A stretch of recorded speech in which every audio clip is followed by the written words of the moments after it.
Hey, what up, guys? Total Control 871, getting shit done my fucking way. Alright, tonight I want to talk about homelessness. I want to talk about homelessness in detail if I can. I don't have that much memory, but I'm going to see what I can do here. In the Superior Court, sheriff's officers suppress First Amendment rights video, I had a back and forth with an individual by the name of Alan Martinez. Mr. Martinez has said to me what I have heard a number of times from other armchair quarterback hecklers. Get a job. Like it's that simple. Get a job. Now, if I can, I just want to take a moment here and just broaden the scope of my talking point to go just a little bit beyond just myself. I say this to not only Mr. Martinez, but to anybody who would sympathize with his comments. Do you have any idea how many homeless there are in America? The shit numbers in the tens of millions. Do you honestly believe that all of these people, myself included, are just simply ass out lazy and that they have absolutely no motivation to get a job whatsoever, or haven't tried to get a job whatsoever? Now, I will agree that you will have a certain percentage of your population that are going to be just simply lazy bums that don't want to do for themselves, that will be grifters and moochers and people that will want to latch on to the government teat and just simply live out their entire existence, having others fund their way. I can assure you, this is not me. When people tell me to get a job, my first reply, my first response to this is, I had a job. I had a job that met very basic minimal needs. I was very good at my job. I worked my job for a number of years. Zero lateness, zero tardiness, zero absentee, zero call outs. Okay? I was very good at my job. Matter of fact, not only was I so attentive and so punctual, I was usually the go-to man when somebody else called out. The last year that I worked, I generated about $30,000. I'm sure many of you probably snicker at such a small amount of money, and $30,000 is a small amount of money. But I made $10.50 an hour. You do the math on that for a 40-hour work week, it comes out to about 20 or 21,000. It's about $20,000 gross per year. Now, this is before any taxes get taken out. And of course, because I am a single male with no children, no exemptions whatsoever, my bi-weekly tax rate is about 22%. That means my bi-weekly paycheck of $840, by the time it's done being taxed, it comes out to $652. And that's every 2 weeks, mind you. So we're looking at about $1,200, maybe $1,300 net that I have to work with per month. I worked my ass off. The last year that I was employed at my job, I made about $30,000. That means I literally earned half of my base wage just on overtime. When people called out, We had a number of storms, superstorms. There was Sandy, there was Drecos, power outages. I was doing security at the power company. Okay. But the problem is when you pay such a small wage, well, I think the news has already done a number of stories about what happens when catastrophe happens in your life. It's already bad enough to people who make a decent living wage. But now imagine what happens to people who make a paltry wage, like myself. When catastrophe happens, like my accident, when I had my ankle destroyed, there is no cushion. Okay? I literally remember having to go to the vending machine man. He worked for a company called Aramark, whatever.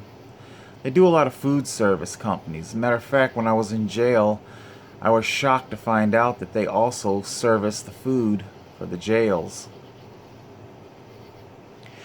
I remember as a full-time employed security officer, I went to this vending machine guy because they had sandwiches and vending machines.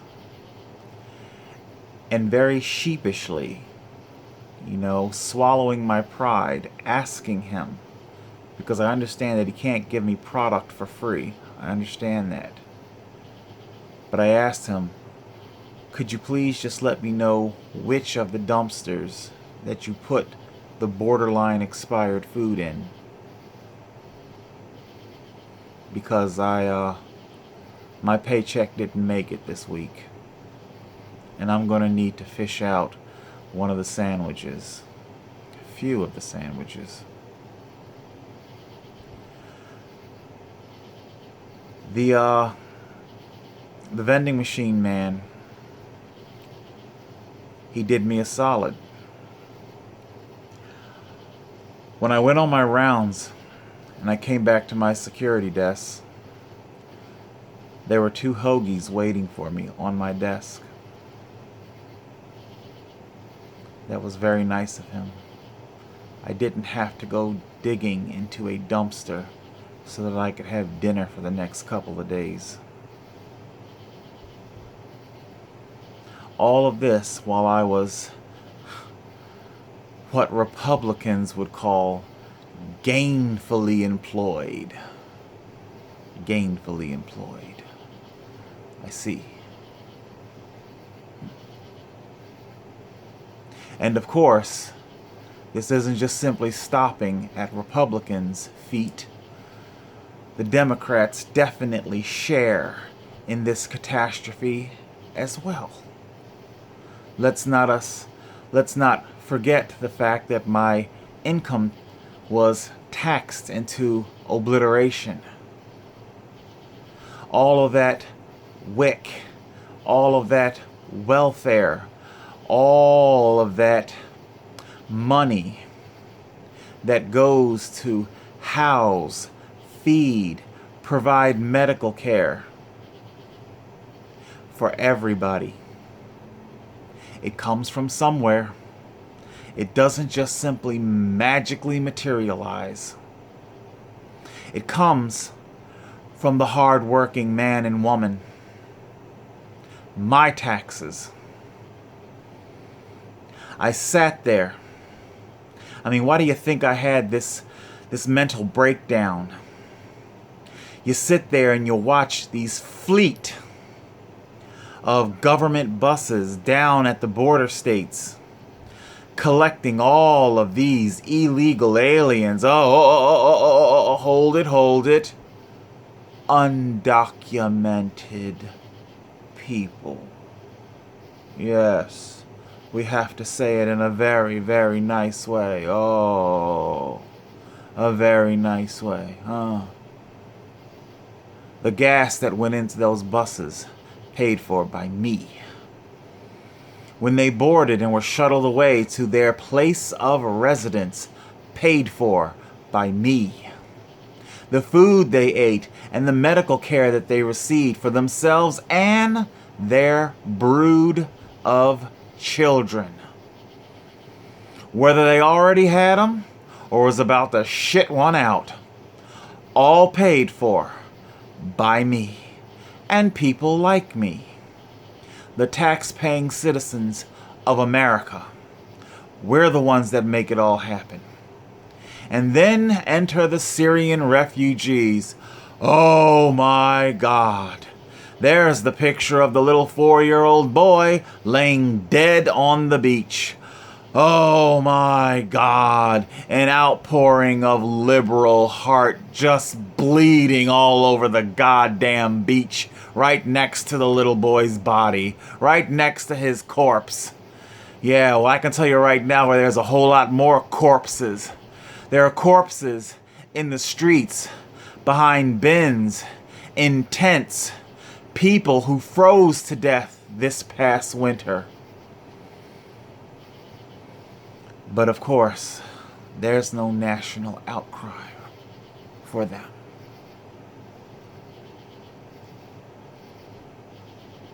Okay, like I said, I got limited memory here, and I'm going to shift gears here a little bit.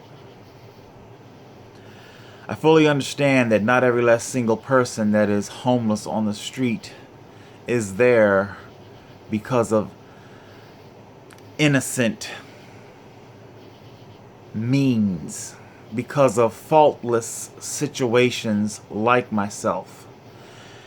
And I'm trying to be very nice about saying that, because I don't really want to sit there and make it seem like I'm segregating myself from those people. I'm no saint. There's no halo over my head.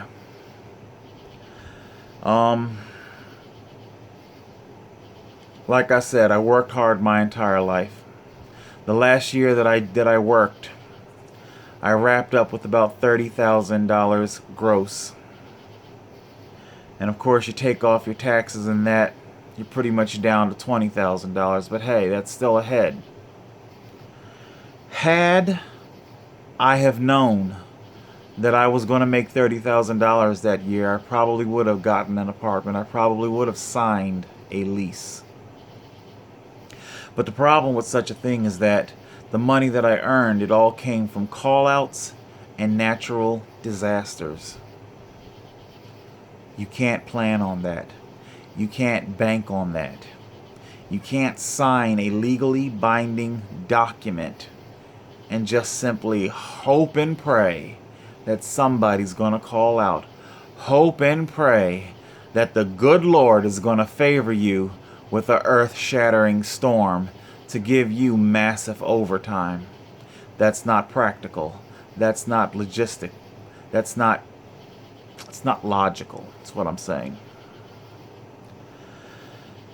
So, I understand that not every last single person that on the street is there of blameless reasons. Many have done a number of really bad choices. While I do have regrets like everybody in life, my choices in life did not lead me to the street. What led me to the street was a broken and shattered system. Okay, a lot of the Alan Martinez's of the world would like to think that everything can play out in a very nice, neat, tidy hour, like how we watch on TV. We see people who are victimized, and by the end of the episode, all has been made right. It doesn't happen like that in real life. Shit gets real. Shit gets real. Okay? There are no bleeding heart pro bono attorneys like you see on TV. There are no people out there ready to champion your cause like on TV. You've been misled, I'm afraid. It doesn't happen like that. Especially when your particular demographic isn't as sexy as undocumented immigrants. You know, it's not a sexy kind of a political topic. Yeah, it's just American homeless people. They've been around forever. So what? Yeah, the government already generates money off of them because that's what it's all about. The Syrian refugees, the illegal immigrants from the border states, yeah, the government generates money off of them. Homeless people in America, they generate money off of us as well. It's called prison. Yeah, that's what they like to do to us. They lock us the fuck up, and that's where they generate their revenue. Okay, I want to see if I can get a bit focused here because my time is running short. I did my best in life, you know. Um, People wonder why I have the particular items that I do. I get that a lot on my Facebook page and on my YouTube page. Why do you have a phone? Why do you have high definition GoPro cameras? Why do you have all these things? Why am I wearing $280 Oakley jawbreakers? There's a reason for all of this. You see, I live car-free, homeless, and on a bike. It really is very elementary math. When I was given my disability back payment, I had several $1,000s to work with after paying off a number of bills, back rent. There's, of course, always the litany of traffic tickets that the cops saw fit to give me. Yay, that was fun. So I had several $1,000s to work with when all was done and over. Yes, I could have signed a lease. I could have moved into an apartment, and I've covered this already, you know, in the GoPro unboxing, Dustin financial challenge, you know, check it out on my page. You don't need a calculator, okay? The nutshell point that I'm making is that there was not enough money to last me to the end of that lease. You know, let's just say last year when I got, because it was about this time last year that I got my disability back payment. Let's just say I did sign up with an apartment or even a rented room, which are really, really fucking high priced like you would not believe. I'm going to see if I can talk more about that in just a second. By this time now, I would be running out. I'd be like on the last month of my, yeah, we're in, no, wait a minute, this is August, and I got my pay, I got my disability, so I'd be, yeah, so I'd be moving out right about now, because, you know, if I had signed my lease in August of last year, I'd be moving out right now, with no way. Matter of fact, it wouldn't even be right now. I take that back. It wasn't enough money to last a year. That's my whole point. You know, very modest, slightly ghetto. I'm not trying to live in some swank posh neighborhood. I really am not, okay? A slightly ghetto place, say like your Cologne Avenue apartments over on Cologne Avenue, okay?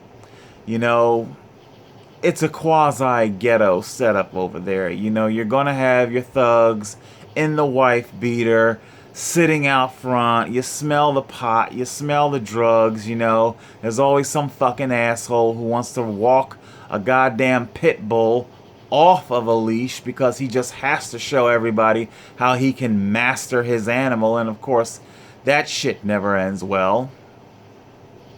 So like I say, it's not like I'm trying to move into some ultra swank neighborhood here, but that rent over there in any place comparable to it, it's going to cost you like $1,000 a month, and that's being modest. It's probably actually more like 11, maybe even 12. But for a one-bedroom, hell, even an efficiency, $900, $1,000, the shit you got isn't going to work, okay? Your money won't last. And if I would have taken that money instead of buying the Black Rider over here, all of those trips you saw me making by bicycle would not have been possible. Now you're talking on top of paying rent, utility, food, clothing, medical. Medical. That's a bitch in and of itself, okay? I don't even know if I have enough time to get to the medical. All right? Yeah, by the time you're done paying all of that, now you're talking about having to buy bus passes, which can cost like $125, depending on how many zones you even need. Or taxi cabs, because buses don't go everywhere. Like the Superior Court. Yeah. I would need a taxi cab to take me there. I'm sorry, I'm physically disabled. Just because I can ride a bike doesn't mean I can walk. Don't ask me to explain the mechanics of it. I'm tired of doing that shit, alright? Anyway, so there's not enough money. And I'm not a lazy person. I'm gonna see maybe, because I'm already long as hell. It's like 20 fucking minutes. This is gonna have to be a part 2 maybe, or just excuse me, a whole nother video. My classification of homeless is probably what you would call an E-bum. E, like email. I am what you would call an E-bum. You know, we are not the cliche, typical homeless people that you would think. I don't know, maybe if it makes you feel better, I can show you my empty bottle of bourbon whiskey. Does that make you feel any better? Of course, it took me like 2 months to drink the shit because I'm not a fucking alcoholic. Okay? Sorry to disappoint. Alright? But yeah. I don't have trench coats. I guess you guys all know that. I got cycle kit. That cycle kit was not frivolous. The cycle kit was very much indeed needed. Hey, you guys saw what I went through in the winter in Atlantic City, and when you have to go out, when you have to, dude, when you got to go out, when you need your mobility, everything you guys use your car for, it's what I use the Black Rider for, okay? And you got to be properly dressed for that, okay? That's why you guys think riding a bike is so arduous, so difficult, because you're not even set up right.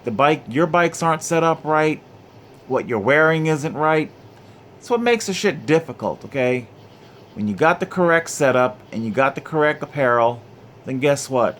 Riding the bike is going to be 1,000,000 times easier. Alright, I guess I'll talk about these fucking Oakley jawbreakers in just I'll talk about them now. Alright, so you're probably wondering, why the fuck did you need $280 sunglasses? There's a reason, and this is it. Yeah, I wear glasses. Or at least I'm supposed to anyway. What do my glasses have to do with my Oakley jawbreakers? Well, you see, when you do have high-end shades, your optometrist is able to work with them. I can get my prescription put into these. And no, your optometrist can't just put them into how can I say this? Because I don't know his process and shit. I'm not an eye doctor, all right. But you can't just put it like this. What I'm saying is, you cannot take a $10 or $5 pair of shades off of a spindle, off of a boardwalk spindle, and take them into your optometrist and have your script put into them. It's not going to work. So unfortunately, you are indeed going to need something that's just a bit more substantial. Alright, so there you go, there you have it. I work hard, I paid my taxes, and the government basically fucked me over for a bunch of people who are not citizens and who have never ever paid a goddamn dime into our taxation system. I don't hate Latinos, okay? I don't hate Jewish people. I don't hate anybody, I try my best not to hate cops, all right? I'm just simply a man who has been living with a lot of poverty his entire life. And there doesn't seem to be any way out. I am very trapped. And my gambit is pinned down. There are no programs for single men with no children. There just simply isn't. If I was a woman with a shitload of kids, I would have been off the street. All the food you can eat. Trust me, I know this for a fact. I've rented rooms with these type of women in their Section 8 houses. Okay? They blast their goddamn utilities top notch. They don't have to fucking keep an eye on the goddamn thermostat. They don't pay the utilities. I do. You do. The American taxpayer does. Okay? So it's not that I hate them. It's not that, I guess that's my whole point here. I'm going to close with this. It's not that I don't want that fleet of government buses going down to the border states, taking in all those Latinos, all those illegal aliens, and they are illegal aliens, okay? You're not legally here, you're alien to the U.S., okay? Put a whole fucking pin on the goddamn Native American thing. That's a whole nother argument, alright? But it's not like I'm trying to stop them. What I am pissed about, I want to get on the bus. You can get them on the bus. I'm not trying to stop the buses. I'm not trying to stop the Syrian refugees. But whatever you're doing for them, you can do it for me. The person who busts their ass for the past 30 fucking years paying sky-high goddamn taxes to make all this shit possible. If you can do it for them, you can do it for me. Total Control 871, getting shit done my fucking way.